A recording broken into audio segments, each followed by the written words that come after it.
Once upon a time, NATO truly was North Atlantic. The majority of the 12 nations who joined forces in 1949 in a collective security pact actually had North Atlantic coasts.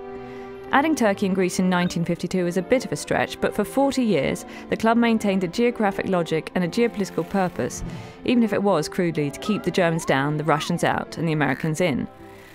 Fast forward to 1989 and the collapse of communism in the Soviet Union. The West won. The Americans would move on with bigger fish to fry. NATO was redundant, past its sell-by date. Or was it? Instead of disintegrating, NATO actually expanded not once but twice, growing to 28 members. Even the French, who kicked NATO out of Paris in the 60s, and then operated as a semi-detached member, were later reintegrated fully. Despite the expansion, the alliance lacked a purpose. Moscow grew increasingly bitter that the Warsaw Pact had melted away, but that NATO remained.